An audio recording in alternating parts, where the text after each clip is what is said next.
आंधी 1975 की भारतीय राजनीतिक ड्रामा फिल्म है जिसमें संजीव कुमार और सुचित्रा सेन ने अभिनय किया है और गुलजार निर्देशित है। उस समय यह आरोप लगाया गया था कि यह फिल्म तत्कालीन प्रधानमंत्री इंदिरा गांधी के जीवन और उनके अलग हुए पति के साथ उनके संबंधों पर आधारित थी, लेकिन वास्तव में केवल लोक राजनेता तारकेश्वर सिन्हा और इंदिरा गांधी से प्रेरित था। कहानी कई वर्षों के बाद एक बिछड़े हुए जोड़े की आकस्मिक मुलाकात पर आधारित है, जब पत्नी आरती देवी, जो अब एक प्रमुख राजनीति का एक चुनाव अभियान के दौरान अपने पति द्वारा संचालित होटल में रुकती है। यह फिल्म राहुल देव बर्मन द्वारा रचित है और गुलजार द्वारा लिखित है और किशोर कुमार और लता मंगेशकर द्वारा गाए गए गीतों के लिए प्रसिद्ध है। बंगाली सिनेमा की प्रसिद्ध अभिनेत्री सुचित्रा सेन ने, जिन्होंने कुछ हिंदी फिल्मों में काम किया है, आरती देवी की मुख्य भूमिका निभाई है। जब श्रीमती गांधी सत्ता में थी तब फिल्म को पूरी तरह से रिलीज होने की अनुमति नहीं दी गई थी। इस फिल्म को रिलीज होने के कुछ महीनों के बाद 1975 के राष्ट्रीय आपातकाल के दौरान प्रतिबंधित कर दिया गया था।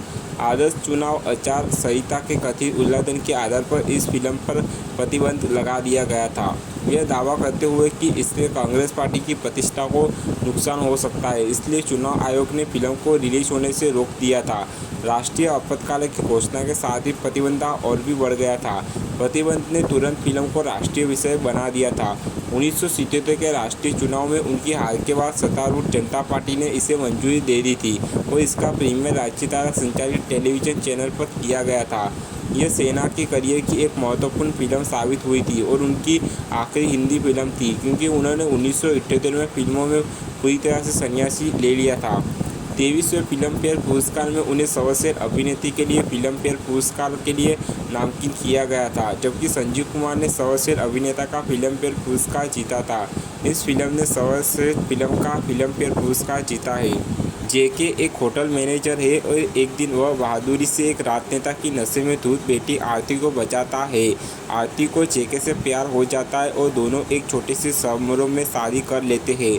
कुछ वर्षों बाद विवाहित जोड़े को कई मतभेदों का सामना करना पड़ता है, जिसके कारण वे अलग होने का फैसला करते हैं। वर्षों बाद जेके और आरती फिर से मिलते हैं जब वह एक स्थापित राजनीतिक होती है।